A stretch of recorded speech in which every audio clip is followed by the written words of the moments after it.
Pape Gaye from IntraHealth. IntraHealth is a global NGO that focuses on helping the healthcare workers. Is that right? That is correct. I think we like to say that our mission is to empower healthcare workers to better serve communities. And we do that by also paying attention to the health system in which they operate. Well, there's so many different health systems out there. Yes.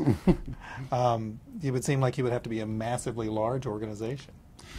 No, we're actually a medium-sized organization. We do not compare in size to many international NGOs, but we're getting up there, I guess. In helping the healthcare workers out, is there a single common issue that most of them have, or is it just all over the board? I think it's really all over the board. But right now, the issue that I think is more prominent and most talked about is the shortage. People tend to focus on the numbers because globally there is a shortage of 4.2 million health workers if you count doctors, nurses, and midwives. So globally, that's the shortage. At IntraHealth, do you focus on any one sector of disease, such as communicable diseases versus the non-communicable diseases, or does it matter? IntraHealth started out as a maternal and child health, reproductive health, family planning, but we are doing a lot in HIV/AIDS. So those are the two areas we focus a lot. But because the work is so related to the health system, we really, the large countries where we're doing comprehensive work is really to solidify the system so that these health workers can serve any.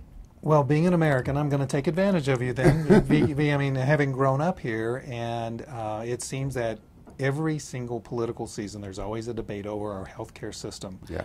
What healthcare system around the world works? That is a very interesting question. Well, in January, I attended a meeting in Bangkok, which had a big component with Japan sharing their successes, and they tend to talk a lot about that, and I think it is a successful health system. But I also know that a lot of people talk about Thailand. I think for the issues that we are focusing on, such as shortage of healthcare workers, retention of healthcare workers, especially in rural areas, Thailand seemed to be making a lot of stride, in fact, and the use of technology. So I think, from my experience, that's the model that a lot of people are trying to emulate. And then, what is it about them that makes them successful? What is it about them that makes them the model? I think because they have good strategies for training adequate numbers of workers, and they do that apparently by decentralizing the health schools rather than concentrating them in rural areas and in urban areas. That's one thing. I think they have good incentive and motivation schemes to help people who accept to serve in rural areas to get higher salaries. And then they are very cleverly using technologies so that these remote workers don't feel as isolated as they would otherwise. You know, it's interesting. Around the world, more and more people from the rural areas are coming to the cities looking for services. At the same point in time, the people in the rural areas need those same services, right? That's correct. So, is there a specific need for a healthcare worker who is a doctor, a specific type of doctor?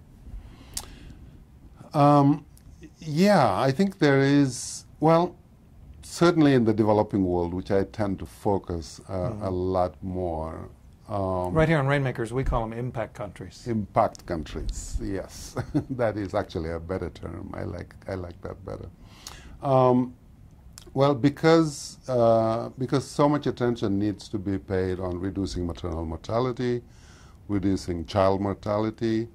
And I think that's the right thing to do because those are the vulnerable population. The need for family doctors, the need for OBGYN, the need for pediatrician, those tend to be the highest need.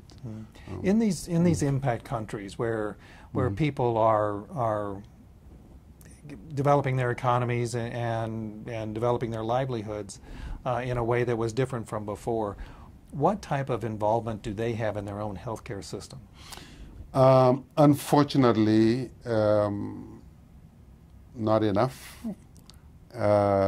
We can take just the example of their own investment, the country's own investment. I know for sub-Saharan Africa, for example, a few years ago there was a big meeting in Abuja and all the countries pledged that they're going to spend up to 15% of their national budgets, and today as we speak I think there's a handful of countries that have reached that objective. I think until now there has been a tendency to leave the whole healthcare sector to either the donor communities or the international communities, and I think we are finally seeing that trend. I can't say that it's changing, but certainly there's a lot of awareness, there's a lot of conversation going on.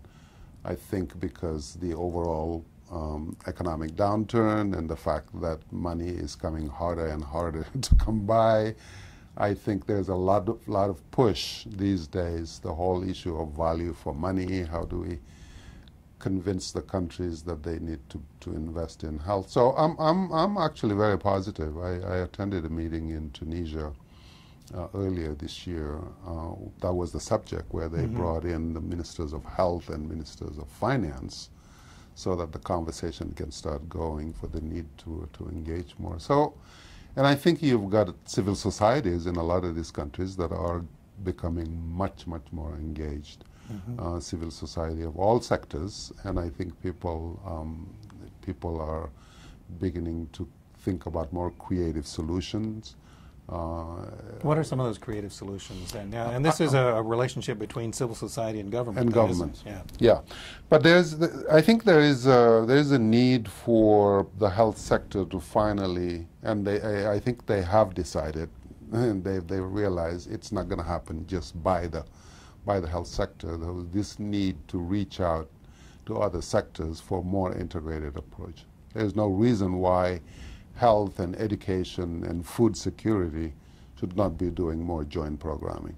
So those are the kind of things we're beginning to see. We're beginning to see much more openness to these kinds of things. And I think technology certainly is helping a lot because we're seeing successes. A lot of people like to talk about the experience of East Africa, of Kenya, in the use of the mobile money. And if we are making success in that area in technology, why can't we apply that in mobile ultrasound units? That's right here on Rainmakers, we had the inventor of one of the mobile ultrasound units, and it was very interesting. Yeah.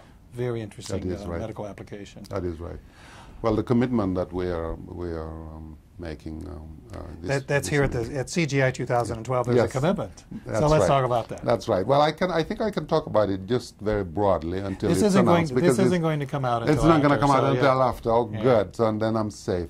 Well, we are making a commitment which is going to focus on Kenya and how we are actually using technology to improve the training of healthcare workers. What kind of technology? This is going to be e-learning, m-learning.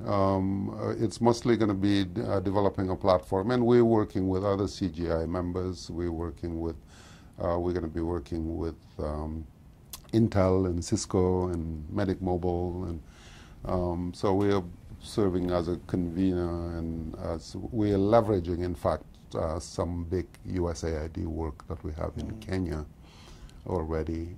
So wherever a healthcare worker is, due to technology, this healthcare worker can get needed information. They can get needed information, and this will also allow the countries to conduct the training in a much more affordable way, you know, that kind of thing. So it should improve both data collection but also decision support so that people could be sitting in eastern Kenya someplace and they can have access. Is this commitment, does it have some governmental support too?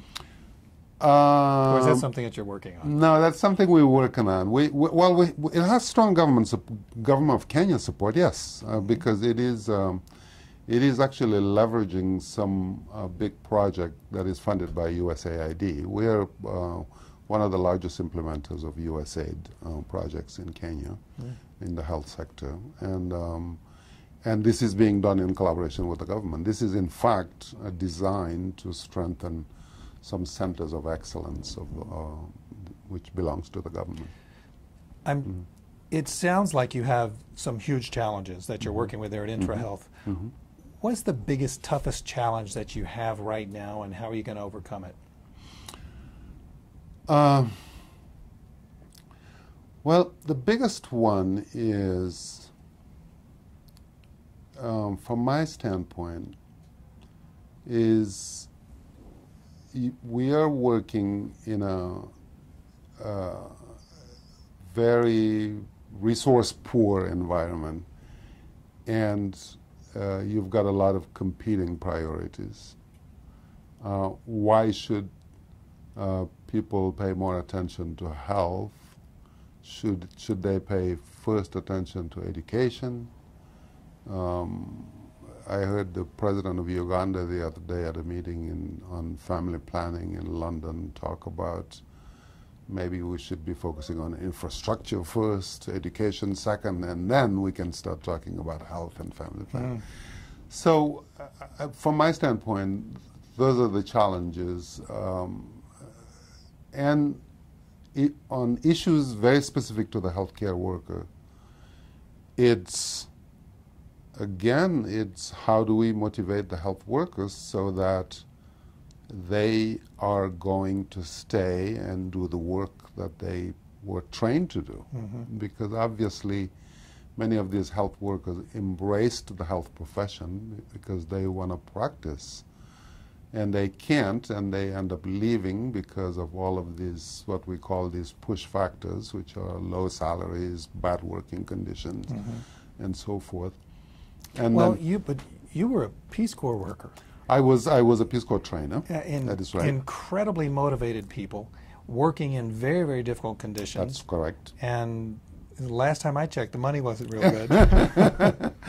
Very, very true. How are they motivated, and how can that be applied to healthcare workers today? Or is it the same? Well, you know, we are saying that's what we believe. We believe at IntraHealth that if you just work more smartly, you can actually succeed in getting these health workers. And right now, everybody's focusing on the numbers.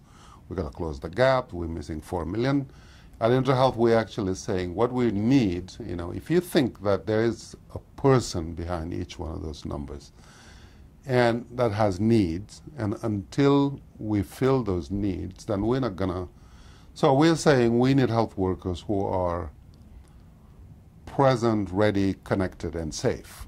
Present is, you know, they need to be there, and they need to be where they need it the most. So they need to be correctly distributed, not just all in the urban centers. They need to be, so that's the present part. Ready, because they need to be given the knowledge and skills that they need. They need to be connected, because in this 21st century, and they need to be connected not just to the communities and the health system, but they need to be digitally connected. They need to know how to better use the technology that is increasingly available to them.